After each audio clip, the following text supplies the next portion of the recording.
Ja, Jürg, du bist mit Helene, die auch da ist, verheiratet. Du hast an der SCH in Basel Theologie studiert. Hast dann mal noch einen Aufenthalt in den USA, in Illinois gemacht. Woher weißt du das alles? Ja, ich habe KI gefragt. Sie haben mir aber auch Sachen gesagt, die nicht stimmen. Also man muss immer ein bisschen vorsichtig sein. Aber bis jetzt stimmt es in dem Fall. Dann bist du Pastor in der FEG Wetzikon. Und man hat gerade einen guten Kollegen von dir kurz vor ein paar Wochen da auf der Bühne gehabt. Du bist in der FEG-Leitung, in der FEG-Leitung Schweiz. Und du machst dort Personalvermittlung. Also bei uns im Geschäft würde man Headhunter sagen. Du bist in der Theologischen Kommission und in der Missionskommission. Ganz viele Hüte hast du da. Was macht dich privat so aus? Erzählst du da noch etwas, was ich nicht herausgefunden habe? Eben, alles sagt das Internet schon nicht, oder? Genau. Ja, also ich bin seit 37 Jahren verheiratet mit Helena und wir haben 3 Kinder. Die sind natürlich alle schon erwachsen, um 30 umeinander. Die sind zwar alle in Bern geboren, weil man natürlich als Pastorenfamilie immer wieder umgezogen ist. Also eine von der ersten Stationen war eben Bern gewesen. Und danach sind wir 17 Jahre in Buch, St. Gallen gewesen. Darum sind auch 2 von den Kindern immer noch dort. Der älteste Sohn ist sogar geheiratet dort, die Tochter arbeitet dort in der FEG. Und der zweite Sohn, also der ist in Bern, weil er dort studiert hat. Genau. Und nachdem die Kinder ausgeflogen sind, so im 2018, haben wir gefunden, ja, noch einmal wechseln wäre eine Möglichkeit und sind auf Wetzikon gekommen, ohne Kind.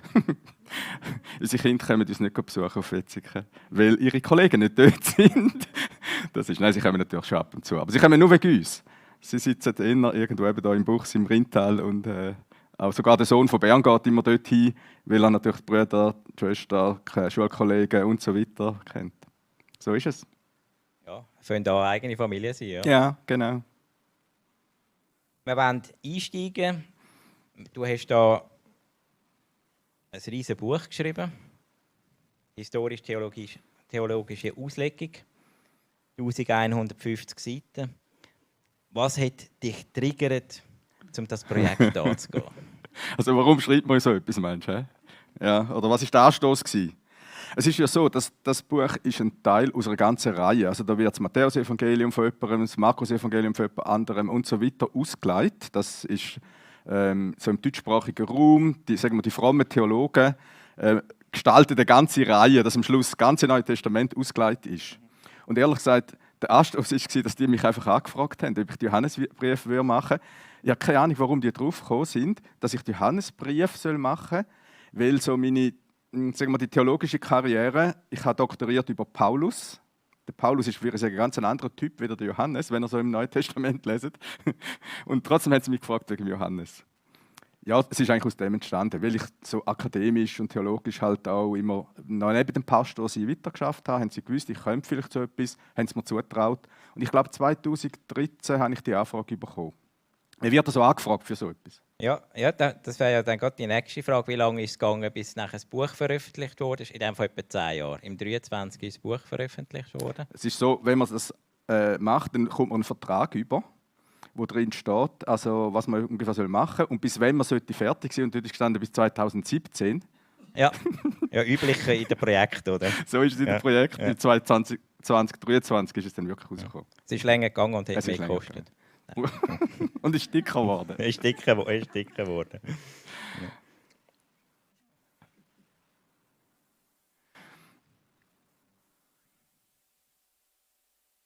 Was hat dich besonders inspiriert oder herausgefordert in dieser Arbeit? Du hast dich dann angefangen, dort reinknüllen.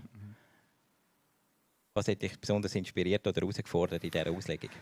Es ist schon so das Handwerkliche und das Theologische und wie dort mal Text und Exegesen und griechische Text, das ist jetzt nicht so die Hürde gewesen, sondern eher, eben, dass es der Johannes ist, wo ich mich intensiv nicht so beschäftigt habe. Natürlich einfach als Pastor so Predigten schon gehabt. Aber ein Kommentar ist ja etwas, wo ein Werkzeug ist für alle, die irgendwie zu einem Bibeltext nachher etwas machen wollen. Eine jüngste Andacht oder ein Input oder eine Bibelstunde oder eine Predigt. Dann nimmt man einen Kommentar für, wenn man nicht weiterkommt und schaut in den komplizierten Stellen, was schreibt der da dazu. Also das liest man nicht von vorne bis hinten durch, sondern ist eben ein Werkzeug. Ja. Und so tief habe ich mich nie beschäftigt mit dem Johannes und ich denke, das war am Anfang die Hürde gewesen, aber auch sehr faszinierend. Er hat mir wie einen Teil von der Bibel und ich glaube, letztlich auch einen Teil von dem, wie der Johannes eben Jesus sieht, nochmal ein bisschen neu auftun. Und die Zeit, also ich habe das alles in der Freizeit, ehrlich gesagt, machen. Ich sage immer, ich habe es in der Nacht gemacht. Also ich habe nicht jetzt grosse Arbeitszeit dafür brauchen, sondern Ferien, weil es ist ja nicht mein Job, das zu machen, so nebenbei. Das war sicher auch noch eine Herausforderung. Hat dich deine Sichtweise auf Jesus, auf Gott, da nochmal verändert während dieser Arbeit oder nochmal einen speziellen Schwerpunkt gegeben? Es sind ja die 3 kleinen Briefe von Johannes. Der hat ja auch noch das Evangelium geschrieben, das ist wahrscheinlich den meisten bekannt. Aber es geht nicht um das Evangelium, sondern nur um die 3 kleinen Briefe hinten dran. Wobei der erste Brief hat auch 5 Kapitel. Und die anderen sind wirklich ganz klein, nur 1 Kapitel. Und ich habe einfach gestaunt darüber, was für ein Schatz da drin ist. Ich hätte es nicht gedacht. Und der Johannes, der ja Jesus kennt hat, natürlich, am Ende von seinem Leben, wo er wahrscheinlich viel nachdenken konnte über das, was Jesus gesagt hat, tiefgreifende Aussagen eben macht, über was eigentlich Jesus gebracht hat oder Beziehung zu ihm. Und gerade im 1. Johannesbrief wird sehr deutlich, jetzt nicht im heutigen Text, gerade am Anfang, aber später, dass er die enge, übernatürliche Beziehung zu dem unsichtbaren Jesus, er lebt in mir und ich lebe in ihm, wie muss man sich das vorstellen, unglaublich feiert. Und die Johannesbrief schon mal gelesen haben, die ersten, die wissen auch, ich weiß nicht, was der lehrt. Ich sage es mal so, weil der Paulus Punkt 1, 2, 3, 4, oder? Logisch, so von dem zu dem. Und bei Johannes hast du das Gefühl, okay, sind da irgendwie so. Und ich bin vom Typ her natürlich auch eher 1, 2, 3, 4. Haben wir schon gemerkt, letzte Dienstag, ja genau. Ja. Gell? Dass der Aufbau, da weiß man nicht, wo kommt er nochmal aufs Gleiche zurück oder was. Aber eine ganz andere Art dran gehen. Und ich habe daraus auch gelernt, bis zu einem Stück an kann man sicher den Glauben verstehen, soll man dort denken, aber das langt nicht, sondern es ist eine Beziehung. Es ist ein Knuddelmuddel von einer Beziehung, von meiner Seite und von Jesus her natürlich kein Knuddelmuddel, aber ich kann es nicht fassen. Es bleibt ein Geheimnis. Es ist eine Erfahrung letztlich. Das habe ich schon einmal gelernt. Und bei Johannes kommt das irgendwie raus aus dem Text, wie er da schreibt. Ja. Jetzt hast du uns mega gewundert gemacht, um da richtig reinzutauchen. Jetzt als Abschluss, du hast ja, die Arbeit hat dich dazu geführt, um eine eigene Übersetzung zu machen. Ja, es ist so, dass man in jedem Abschnitt, wo man da ausleitet, am Anfang den Text abdruckt. Es gibt auch Kommentare, die da irgendwie Luther abdrucken oder so. Aber bei dem war jetzt die Vorgabe, dass man eine eigene Übersetzung macht vom Text. Und die ist natürlich verstreut im ganzen Kommentar. Und ich denke, ich fasse es mal zusammen. Genau. Wolltest du noch ganz etwas sagen? Wir haben das 15 Mal ausgedruckt da. Also ich glaube ja, dass niemand von euch den Kommentar, mal ihr dürft den auch kaufen. Aber eben, es ist ein Werkzeug. Die Logos haben, so das Computerprogramm mit allen Dingen, das kann man es auch kaufen, also elektronisch. Aber die sagen, nein, das muss ich nicht kaufen, habe ich da zu einer anderen Gelegenheit so ein Heftchen gemacht, wo am Anfang ihr das Vorwort findet vom Kommentar und danach ist eigentlich der Text vom 1., 2. und 3. Johannesbrief einfach abgedruckt, so wie ich ihn im Kommentar habe, drin. Und es hat sogar Bildchen in dem Kommentar. Die habe ich Ihnen auch hier getan, weil ich denke, das ist vielleicht noch von Interesse. Einfach so ein bisschen als zum Schneuken oder zum Schnuppern. Und ich denke, so der Bibeltext jetzt in dieser Übersetzung mal zu haben, warum nicht? Also wer will, darf nachher gerne zu uns kommen. Wir haben da ein paar und wenn es dann noch mehr braucht, kann man auch noch ein paar organisieren.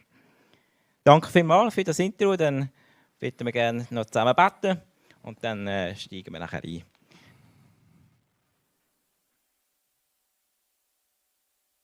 Ja, danke vielmals, Vater, dass du da bist, dass du mit dem Heiligen Geist da bist, der gleich, der dazu mal den Johannes inspiriert hat für das Wort, ist jetzt auch da und entschlüsselt das wieder für uns. Und so möchte ich den Jürg einfach segnen, im Namen Jesus, uns alle, dass wir auf das verstehen und dass wir das in unser Herz hineinkommen und uns näher bringen zu dir.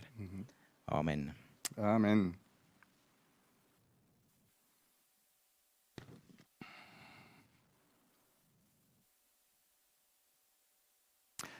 Ja, ich fange schon mal an, wenn das Tischchen noch nicht da ist. Ich habe ja eigentlich gedacht, ich lese einfach meinen Kommentar vor bei dieser Predigt, oder? Das wäre wahrscheinlich das Einfachste. Aber Ich glaube, wir wären auch ein bisschen länger da.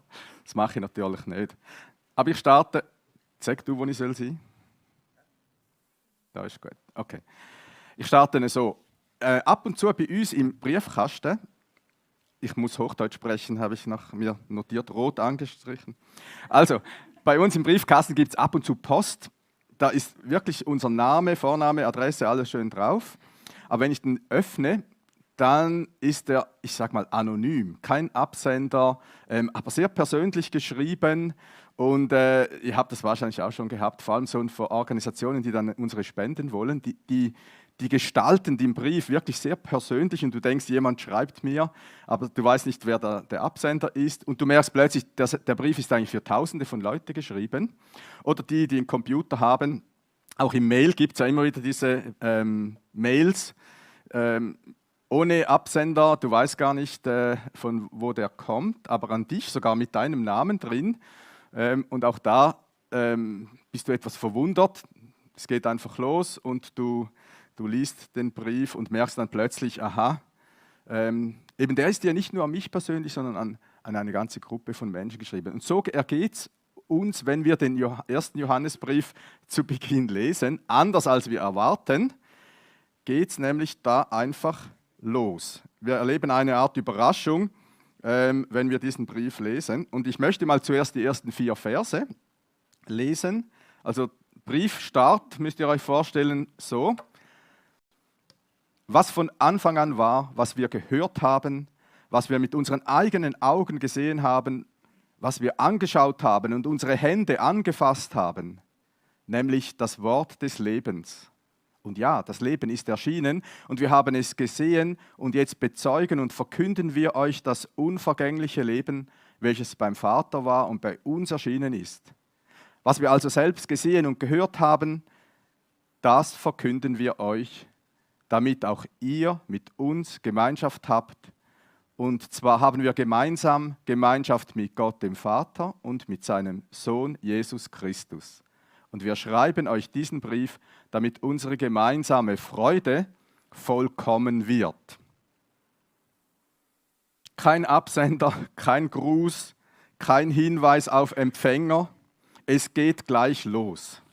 Und man spürt, hier schreibt jemand, der hat offensichtlich ein Anliegen, stolpert fast über den ersten Satz. Auch im Originaltext ist Vers 1 bis Vers 3 praktisch ein einziger Satz mit so einer Klammerbemerkung dazwischen. Ja, das Leben ist wirklich erschienen. Also man spürt etwas von einem Autor, der ein wichtiges Anliegen hat und gleich zur Sache kommen möchte. Und am Ende von diesem Abschnitt ist ja ein Stück weit auch die Absicht des Briefes formuliert. Ich möchte, dass wir gemeinsam Freude haben und auch gemeinsam geistliche Gemeinschaft feiern können, so die Zusammengehörigkeit mit Gott, mit Jesus Christus und miteinander. Das ist der Wunsch dieses Schreibers des Briefes. Ja, es ist in der Auslegungsgeschichte vom Brief eigentlich unbestritten lange gewesen, dass das Johannes ist, der hier schreibt, weil der Stil vom Brief, wenn man weiterliest, sehr, sehr ähnlich ist wie das Johannesevangelium. Also ein besonderer Schreibstil, da ist die Persönlichkeit drin. Und ich glaube auch, dass man bei allen kritischen Theologen, die es auch gibt, auch heute noch sehr gut davon ausgehen kann, das ist Johannes, der hier schreibt. Er war ja einer der Männer, der damals mit Jesus durchs Land zog. Und wie er hier sagt, ich habe ihn gesehen, ich habe ihn gehört, weil er meint ja mit diesem, das Leben ist erschienen, eine Person, Jesus Christus. Er hat mit ihm gegessen, mit ihm gelacht, geweint. Er hat die Begeisterung der Menschen, aber auch die Ablehnung der Menschen erlebt, als Jesus auf der Erde war. Er war dabei, als Jesus verurteilt wurde. Er war wahrscheinlich nicht der Einzige, der ja ganz nahe dann bis zum Kreuz dabei blieb. Getötet, begraben, der Erste am Grab, als die Frauen berichteten, es sei leer, er sei auferstanden, er lebe. All das ist so die Geschichte vom Johannes. Ein Jünger, der sehr nahe mit Jesus verbunden war und darum natürlich eine spannende Person, was er jetzt über Jesus schreibt oder was viele Jahre später in seinem Leben ihm wichtig ist. Johannes war sein Leben lang mit Freude und Begeisterung unterwegs für Jesus. Wir wissen, für eine gewisse Zeit nicht im Detail, was er gemacht hat.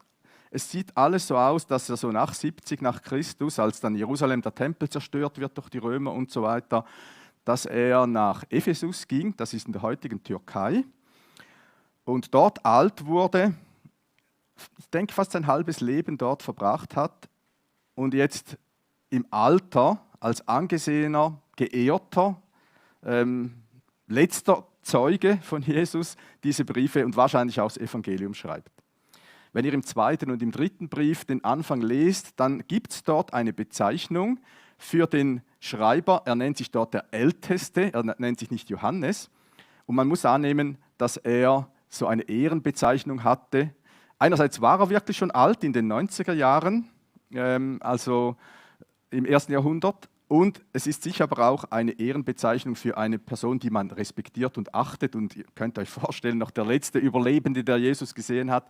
Und er wohnt jetzt bei uns in Ephesus und die Gemeinden, wahrscheinlich Hausgemeinden, haben natürlich sich darüber sehr gefreut und immer wieder gefragt, wie war das denn? Die 3 kurzen Briefe sind an die Gemeinden im Umfeld da von Ephesus geschrieben. Der Stil vom Johannes, ich habe es schon vorher beim Interview gesagt, ist sicher anders, als mindestens ich gewohnt bin oder wir im Westen. Sehr kreisend und immer wieder werbend, nicht unbedingt so logisch aufgebaut, aber das finde ich gerade faszinierend. Er hat ein brennendes Anliegen auch für uns, nämlich angesichts von sicher Ermüdungen. Ihr müsst euch vorstellen, wir sind etwa 60 Jahre nach der Auferstehung schon und die Frage ist wirklich, also ist das mit Jesus wirklich so, kommt er mal wieder? Was erlebe ich selber mit diesem Jesus? Und dann auch mit Herausforderungen. Später im Brief wird deutlich, dass es Leute gibt, die aus der Gemeinde wieder weggegangen sind. Einige nehmen an, dass sie falsche Lehren vertreten haben. Ich in meinem Kommentar denke eher, es waren jüdische Menschen, die in Jesus den Messias gefunden haben und dann aber aus Enttäuschung, weil er jetzt nicht mehr bewirkt oder auch unter Druck von ihren Familien wieder zurückgingen in ihre Familien und auch ins Judentum, in die Synagoge. Auf jeden Fall gibt es Spannungen, Herausforderungen und da schreibt der Johannes jetzt diesen Brief hinein. Im Zentrum Jesus Christus verkörpert die Liebe Gottes, so habt ihr auch die Predigtreihe überschrieben, und Gott ist Licht. Und darauf kommt er jetzt als erstes zu sprechen. Wir werden auch gleich merken, Johannes ist zwar ein guter Theologe, aber er hat auch ein ganz starkes seelsorgerliches Anliegen. Und das leuchtet gleich zu Beginn auf, weil es im Vers 5 Folgendes heißt: Und dies ist die Botschaft, welche wir von ihm, gemeint ist Jesus Christus, gehört haben und euch weiter verkünden. Gott ist Licht und Finsternis gibt es in ihm gar keine. Darum geht es, Johannes. Und im ersten Moment, wenn man das so liest, denkt man, ist das so eine philosophische, theologische Lehrsatz? Das ist es schon auch. Aber bei Johannes ist es auch immer ganz eine praktische Sache. Und das möchte ich versuchen, ein bisschen auszuführen. Die Kernbotschaft, aber nicht eine tote Lehre über Gott, sondern eben verankert in der Person Jesus und in dem, was er getan hat und dann verbunden mit unserem Leben. Das entfaltet er jetzt gleich.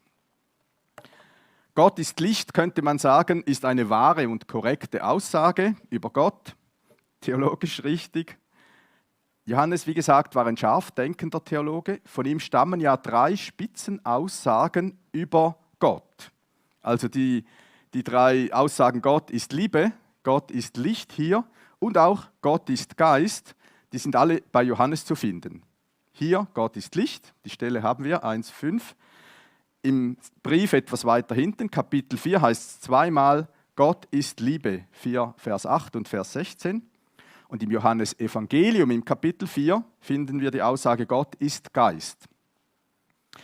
Beachtet schon hier, es heißt nicht, Gott sendet Licht oder er schenkt Licht oder er ist wie ein Licht oder wie Liebe. Nein, er ist es. Also das sind 3 wirklich theologische Spitzenaussagen über Gott. Im innersten Wesen ist Gott Licht, Liebe und Geist. Aber der Johannes ist eben auch ein guter Pastor. Pastor ist ja lateinisch und heißt ein guter Hirte, der sich um seine Schäflein sorgt, also um mich und dich. Und darum hat er in diesem Brief nicht eine theologische Abhandlung gemacht, sondern möchte uns auch heute mit dieser Aussage, Gott ist Licht und Finsternis gibt es in ihm gar keine, etwas mitgeben, das uns ganz persönlich betrifft. Er verknüpft es mit uns. Und diese erste Aussage, ich teile es auf in diese 2 Hälften vom Vers 5, Gott ist Licht. Wenn man darüber nachdenkt, was will er damit eigentlich sagen, dann wird ja deutlich, es ist natürlich ein Versuch, Gott mit einem den Menschen bekannten Bild zu beschreiben, wie er im innersten Wesen ist, Licht. Und dass er sagt, Gott ist Licht, damit möchte er uns einladen, bei diesem Gott zu sein. Also es soll etwas Anziehendes sein. Ich weiß nicht, wie es euch geht. Es gibt ja auch blendendes Licht. Man weicht zurück, man hat Angst davor, aber ich glaube, dieses Licht bei Gott ist eigentlich etwas, was uns anziehen soll. Weil Licht gilt, ich glaube, in allen Kulturen eigentlich als etwas Positives in erster Linie. Das ist etwas Gutes. Mir fällt das auf, ich glaube, ob jetzt die Kultur irgendwo in Afrika ist oder ganz medial bei den modernen Filmen, wenn es viel Licht und schön sonnig ist und so, dann ist immer alles schön und gut. Und wenn es etwas Böses kommt, dann ist es dunkel, dann regnet es in diesen Filmen, oder? Also die Symbolik dahinter finden wir bis in die Medien überall so vor. Und wenn wir Licht sagen, dann ist es ja ein Ort, wo wir etwas sehen, wo wir uns sicher fühlen, geborgen, vor allem wenn man aus dem Dunkeln kommt, oder die Sicherheit dort. Oder auch, das Licht ist etwas Helles, transparent, durchdringend, Wahrheit, Vertrauenswürdigkeit, diese Punkte gehören zum Licht. Vielleicht noch das eine zur Zeit vom Briefschreiber im 1. Jahrhundert, müsst ihr euch alle elektronischen Lichter mal wegdenken. Was bleibt noch übrig? Kerze zum Beispiel, genau, also das menschengemachte Licht im Sinn von Feuer in irgendeiner Form und die Himmelskörper, vor allem die Sonne natürlich. Also für die Menschen damals heißt Licht entweder am Himmelszelt Licht, vor allem eben die Sonne, oder dann eben künstlich hergestellt mit irgendwelchen Formen von Feuer. Das andere kannten die gar nicht. Also wenn Gott Licht ist, glaube ich, darf man ruhig auch verstehen, hier ist der Ort, an dem man sich wärmen kann. Jetzt im Frühling merkt ihr es ja wieder, die Sonne scheint auf die Haut und es wird sofort warm. Also Wärme, Geborgenheit. Und das wussten die Menschen schon damals, obwohl sie nicht Physik und Biologie und so wie wir hatten. Es braucht Licht für Leben. Es gibt kein Leben ohne Licht. Also all diese Perspektiven, wenn hier Gott Licht ist, werden hier deutlich. Bei Gott ist man geborgen, sicher. Bei ihm ist Wahrheit, Transparenz, Vertrauenswürdigkeit. Bei ihm ist Geborgenheit im Sinn von Annahme, Wärme. Bei ihm ist aber auch das Leben. Und davon hat ja Johannes gerade vorher auch schon geschrieben, weil nur mit Licht, mit Hilfe von Licht kann Leben gedeihen. Wie gesagt, der Johannes macht hier eine Aussage über Gott, die noch viel mehr man darüber nachdenken könnte, weil sie sehr gründlich und wesentlich ist, weil es das Wesen von Gott beschreibt. Nicht etwas, was Gott einfach gibt, das auch, oder schenkt, oder was er bei sich hat oder enthält, sondern er ist nur Licht. Kann man sich fast nicht vorstellen. Und jetzt das Entscheidende ist, diese Botschaft über Gott will uns in erster Linie einladen, zu ihm zu kommen. Hier ist es gut zu sein. Hier ist eine Quelle, die wohltut. Hier kann man wirklich echtes Leben finden. Welcher Mensch sehnt sich nicht nach, in diesem Sinne, Licht, nach dem Heilsamen? Man könnte sogar sagen, die Menschen spüren, und ich hoffe, dass auch du in deinem Leben diese Sehnsucht kennst, das wäre eigentlich der Ort, wo ich hingehöre, zu diesem Gott, der der Schöpfer ist, der Licht ist, der mir Leben schenkt. Das Anziehende vom Licht, meine ich, steht im Vordergrund. So, und jetzt gibt es natürlich auch eine Kehrseite von dieser Aussage, die kommt ja hier vor. Der Johannes schreibt, und Finsternis gibt es in ihm gar keine. Also sozusagen die Rückseite von dieser Wahrheit ist, bei Gott gibt es keine Form von Finsternis. Es gibt ja dieses Sprichwort, wo viel Licht ist, gibt es auch viel Schatten, auch schon gehört.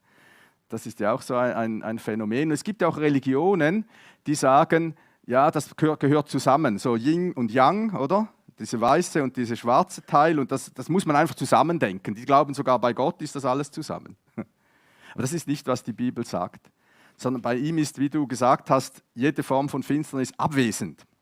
Aber in dieser Welt, in der Schöpfung, hat doch der Schatten oder das Böse oder die Finsternis eine Rolle gefunden. Das lesen wir in der Bibel, in der Anfangsgeschichte. Es ist bei uns nicht alles Licht und hell und nur schön, sondern es gibt auch das Böse, aber nicht bei Gott. Und darum schreibt er hier, die Finsternis ist bei ihm überhaupt gar nicht, also es ist auch im Griechischen eine Formulierung wie verdoppeltes Nein, ganz und gar nicht sozusagen, abwesend. Aber wenn bei Gott jede Form des Bösen abwesend ist, dann bedeutet das mit anderen Worten in der Bibel, er ist heilig, er ist rein. Und deshalb geschieht bei der Begegnung von Menschen mit Gott im Alten Testament ja oft, dass sie erschrecken, sie dürfen nicht näher kommen. Es gibt eine Stelle, die sagt, man kann Gott nicht sehen, sonst wird man sterben. Der Mose muss eine Decke vor das Gesicht tun, wenn er da hineingeht, sonst wäre sein Gesicht so krass strahlt für die Menschen. Also dieses Lichtsein von Gott kann auch etwas Distanz machen, weil wir eben nicht nur Licht sind. Es kann Angst machen oder Furcht hervorbringen. Heißt mit anderen Worten, der Mensch lebt getrennt von Gott, nicht weil das Licht oder das Feuer bei Gott etwas Böses ist, sondern weil ich, Mensch, im Dunkeln lebe, es sogar in mir trage. Die Finsternis in mir, ihr habt vorher ein schönes Lied gesungen, in meinen dreckigsten Momenten, bin ich gerade ein bisschen erschrocken, aber ich habe hier auch geschrieben, wir haben Dreck am Stecken, wenn wir ehrlich sind, so, oder mit dem Licht. Das Böse beschmutzt auch mich. Einerseits, weil Böses an mir geschieht, aber auch, weil ich selber Böses tue und andere Menschen verletze. Diese Realität verschweigt Johannes nicht und darauf möchte er zu sprechen kommen in den folgenden Sätzen, wenn er von Sünde und Sündigen spricht. Er kommt nämlich gleich auf 3 mögliche Ausreden im Vers 6, 8 und 10. 3-mal sagt er, und wenn wir aber behaupten das. Und er möchte uns heute verdeutlichen, dass Licht und Finsternis Gegensätze sind. Die kommen nicht zueinander, schließen sich wirklich aus, bevor er dann nochmals zurückkommt auf Gott, der Licht ist. Wir können uns das kurz anschauen. Eigentlich in diesen Versen 6, 8 und 10 sagt er fast 3-mal Ähnliches. Im Vers 6 hieß es, wenn wir behaupten, Gemeinschaft zu haben mit Gott und gleichzeitig in der Finsternis leben, dann lügen wir und wir leben die Wahrheit nicht. Was sagt er hier? Wenn ich als Mensch sage, ja, ich habe eigentlich Gemeinschaft mit Gott, ich habe eine Beziehung zu Gott, aber mein Leben zeigt nichts davon, meine Worte und meine Taten stimmen nicht überein, dann sagt sogar so, dann lebe ich die Wahrheit nicht. Also das heißt mit anderen Worten, wer wirklich in Gemeinschaft mit Gott lebt, da muss etwas von diesem Licht sichtbar werden wieder in meinem Leben. Und wenn das nicht der Fall ist, dann lüge ich. Das ist eigentlich ein Betrug, es ist nicht die Wahrheit. Und wie gesagt, positiv gesagt, Wort und Tat in meinem Leben sollten übereinstimmen. Etwas von diesem Licht aus der Beziehung zu Gott muss in mein Leben hineindringen. Im Vers 8 noch mit anderen Worten, aber ganz ähnlich. Wenn wir behaupten, Sündenschuld hätten wir keine, dann führen wir uns selbst in die Irre und die Wahrheit ist nicht in uns. Wer also bei sich kein Verschulden oder sozusagen eine Art Schuldenberg erkennt, der lebt im Selbstbetrug, heißt es hier, führen uns selbst in die Irre. Die Wahrheit ist nicht in uns. Ich beobachte, dass Menschen oder auch Christen, denke ich, nicht so gerne über Sünde und Schuld reden. Also es war auch etwas, was ich aus der Predigt heute nehme. Wo kommt das vor? das ist ja nicht so angenehm, dass man das bekennen soll oder einsehen sollte, dass man eben Fehler hat oder auch wieder schuldig geworden ist. Was aber kein Problem ist, ist die Schuld von anderen zu sehen. Auch wenn du mit Menschen sprichst, die nicht Christen sind und die sagen, ach, das mit diesem Jesus und Schuld und er übernimmt sie und so, das kann man ja nicht glauben. Und man über Sünde zum Reden kommt, dann spricht man meistens nicht darüber, du bist ein Sünder, also kann man schon machen, ich weiß nicht, wie er das macht. Aber ein Einstieg zum Thema Sünde ist viel einfacher, wenn man sagt, hast du auch schon erlebt, dass jemand dir Unrecht getan hat, an dir schuldig geworden ist? Und dann geht es gleich los, oder? Bei uns auch. Ihr wisst wahrscheinlich alle, was in eurem Leben schiefgelaufen ist, weil andere Menschen schuldig geworden sind. Das kennen alle. Auch wer nicht an Gott glaubt. Und dann aber zu erkennen, ich bin aber selber auch ein Teil davon. Ich habe ja auch Dinge gesagt oder Menschen eben verletzt oder Dinge getan, die nicht gut sind, die negative Folgen hatten. Also ich bin ein Teil vom Problem. Darauf möchte Johannes hier hinaus, damit wir das erkennen. Auch ich bin in der Finsternis. Die Wahrheit ist, ich bin ein Täter und ich bin schuldig geworden. Und als drittes nochmals, Vers 10, wenn wir behaupten, dass wir nicht gesündigt hätten, so machen wir Gott zum Lügner und sein Wort ist nicht in uns.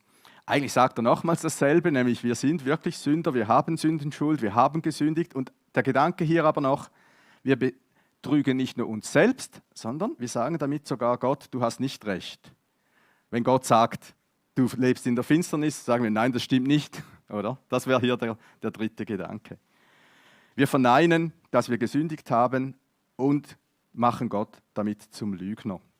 Ja, warum macht der Johannes das? Was will er von mir, habe ich mich gefragt. Dass ich mich schuldig bekenne, dass ich mich schlecht fühle? Ich glaube, Gott will, dass ich mich der Realität stelle und ans Licht komme.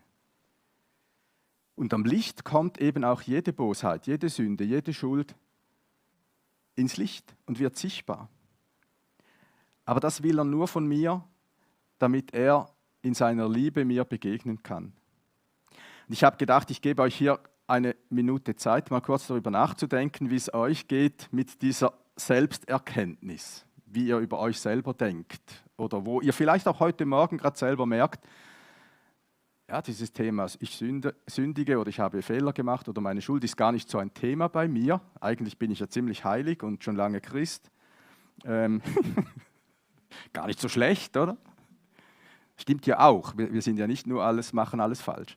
Aber wie denkst du so über das, was nicht gut ist in deinem Leben? Wie gehst du damit um? Und dann machen wir nachher weiter. Kann Gott zu dir so sprechen, dass er sagt, ja, das stimmt.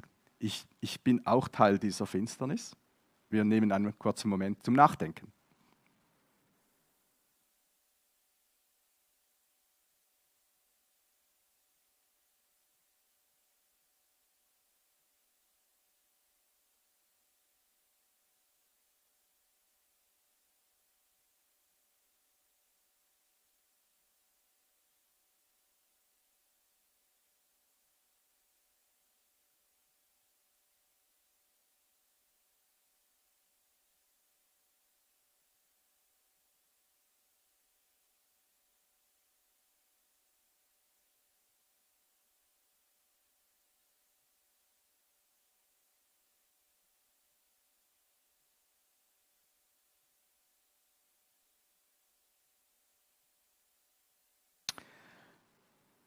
Ich merke selbst, dass es mir auch unangenehm ist, mich mit dem auseinanderzusetzen, was ich falsch mache. Ich habe gemerkt, das können Taten sein, ganz offensichtliche. Ich stehle etwas und so. Aber es können auch einfach Worte sein. Oft, denke ich, sind es auch mit Worten, die wir haben. Oder sogar bis Gedanken und im Herzen. Zum Beispiel das Thema Hass oder solche Dinge. Stolz sein, was die Bibel alles auch aufzählt. Ich bin eigentlich, wenn ich darüber nachdenke, jeden Tag, ob ich will oder nicht, ein Stück weit schuldig, wenn ich ganz feinfühlig über mich nachdenke. Und jetzt könnte das ja uns Sorgen machen, Bedenken, Angst machen. Aber ich habe schon erwähnt, Jesus will nicht uns bloßstellen, sondern er will uns helfen in seiner Liebe mit Jesus Christus. Wir werden gleich sehen, er möchte reinigen, vergeben, heil machen. Und beim Johannes hier hat man fast das Gefühl, er kann nicht mehr warten, dass er das auch bringt. Jetzt hat er so ausgeführt, oder? Also 3-mal, also du sollst nicht behaupten so und so, sondern ich zeige dir einen Spiegel. Aber eigentlich hat er schon mehrmals versucht einzuflechten. Aber weißt du, ich habe Jesus erlebt, der da hinaus hilft oder darüber hinweg hilft. Ich zähle nur kurz auf, schon im Vers 2 konnte er nicht mehr zurückhalten und hat mitten im Satz gesagt, ja, und das Leben ist erschienen. Gemeint ist Jesus, oder? Und wir haben es gesehen und gehört. Oder Vers 3 hieß es schon, ja, ich möchte euch den Brief schreiben, damit wir gemeinsam Gemeinschaft mit Gott, dem Vater und mit seinem Sohn Jesus Christus haben. Er erklärt noch nicht, warum dieser Jesus Christus, aber der ist natürlich ganz entscheidend. Und dann Vers 5, die Botschaft, dieses Drama Licht und Finsternis und bei Gott, da sagt er, diese Botschaft haben wir von ihm, von Jesus Christus gehört. Also es wird schon beim Lesen deutlich, irgendwie muss es mit diesem Jesus zu tun haben, dass ich nicht in dieser Finsternis bleiben muss und auch mit meiner Sünde das geregelt bekomme. Und dann erst Vers 7, Vers 9 wird es ausdrücklicher gesagt, wir Christen haben Christusgemeinschaft miteinander und das Blut von Jesus, seinem Sohn, reinigt uns von jeglicher Sündenschuld. Oder im Vers 9, wir leben als Christen im Licht und bereinigen unser Fehlverhalten, weil wenn wir unsere Sünden bekennen, ist Gott treu und gerecht, sodass er uns die Sünden vergibt und uns von allem begangenen Unrecht reinigt. Also an mehreren Stellen immer stärker wird deutlich, Leben im Licht gelingt nur dort, wo wir leben aus Vergebung. Und die ist durch Jesus Christus, der Liebe in Person, erschienen in dieser Welt. Darum sollen wir uns ins Licht stellen, auch wenn es unangenehm ist, unsere Schuld erkennen und dann bekennen und dann die Zusage, Gott vergibt gern. Er reinigt uns sogar und wir dürfen immer wieder neu beginnen. Darum mein Schlussgedanke ist auch die letzten 2 Verse von unserem heutigen Abschnitt. Meine lieben geistlichen Kinder, ich schreibe euch das, damit ihr nicht sündigt. Das wäre das Ziel. Das wäre, wenn wir mal im Himmel sind, dann das perfekte Ziel. Aber ich glaube, da können wir auch Fortschritte machen als Christen und doch seelsorgerlich. Und wenn aber jemand doch sündigen sollte, haben wir einen Beistand, der beim Vater für uns eintritt, nämlich Jesus Christus, den Gerechten. Und er ist durch seine Lebenshingabe Entsühnung für unsere Sünden geworden. Aber nicht nur für unsere Sünden, sondern auch für die Sünden der ganzen Welt. Auch der F.G. Embrach. Weil ich sage das am Schluss der ganzen Welt, finde ich so schön. Beim Johannes schreibt er nicht nur den Leuten da in Ephesus, sondern er hat immer diese große Perspektive. Und ist das nicht toll? Auch du und ich sind hier gemeint. Auch wir dürfen Kinder Gottes durch den Glauben an Jesus sein und im Vertrauen auf ihn, der Gerechte, der ohne Sünde war, sein Leben hingegeben hat, um uns zu versöhnen. Die Mechanik, wie das alles passiert, kann ich nicht 100%ig verstehen, muss ich auch nicht, sondern ich darf mich ihm anvertrauen. Er für mich an meiner Stelle nimmt das auf sich, was ich verdient habe. Wie wunderbar. Und eben nicht nur für die Menschen damals, sondern auch für die ganze Welt, also auch für dich und mich heute Morgen. Das ist das, was Johannes so auf dem Herzen brennt.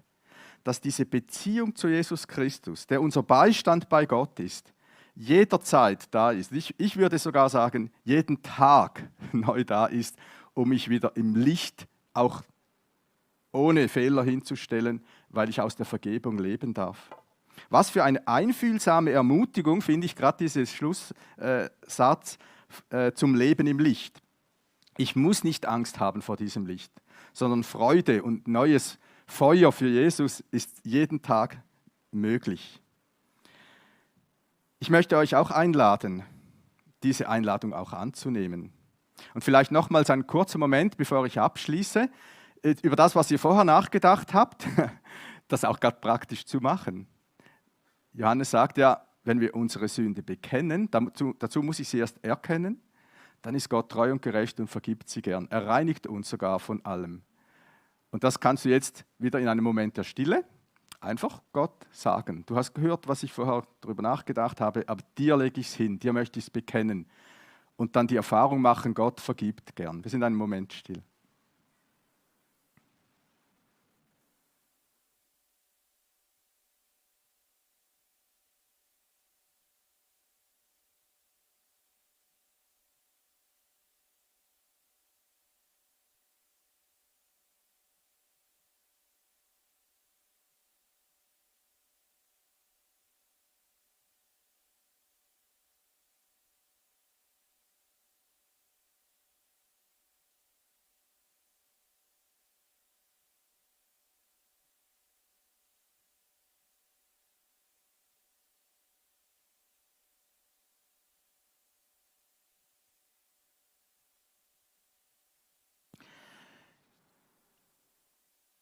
ich möchte euch zum Abschluss noch 3 praktische Tipps mitgeben, wie das im Alltag aussehen kann, dass ich immer wieder erinnert werde, ich darf ja und soll auch, glaube ich, mit meinem Verfehlen, mit meinem Schuldrucksack immer wieder zu Gott kommen.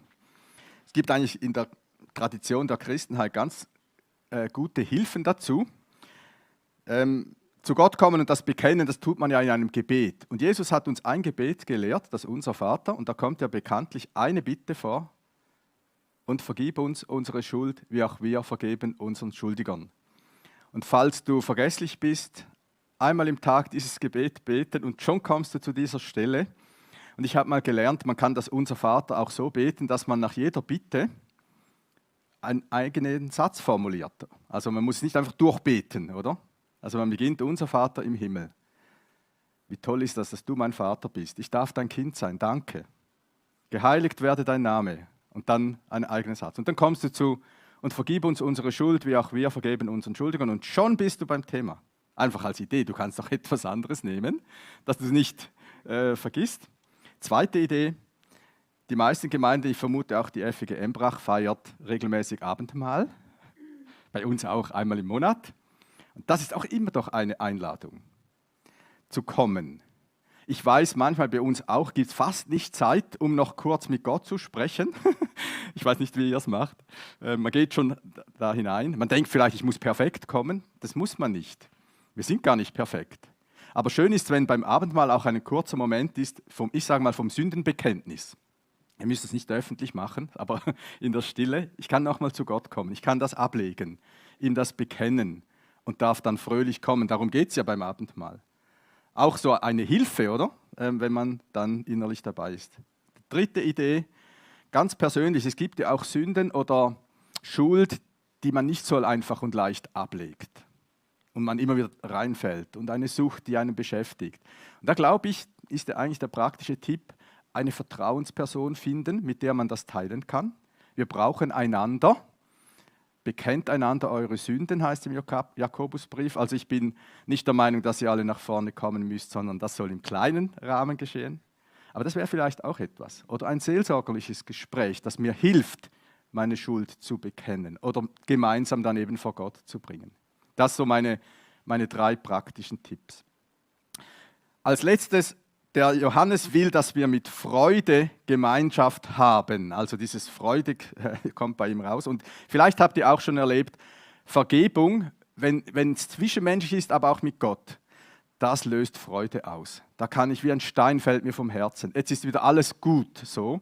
Und es gibt ein Lied, in dem heißt es: Wie ein Fest nach langer Trauer, wie ein Feuer in der Nacht, wie ein Tor in einer Mauer, für die Sonne aufgemacht, so ist Versöhnung. So muss der wahre Friede sein. So ist Versöhnung, so ist Vergebung und Verzeihen. Also vergeben und Vergebung fühlt sich an wie ein Fest nach langer Trauer, wie ein Feuer in der Nacht, wie ein Tor in einer Mauer, wo die Sonne wieder hindurchscheinen kann. Und das wünsche ich uns allen. Amen.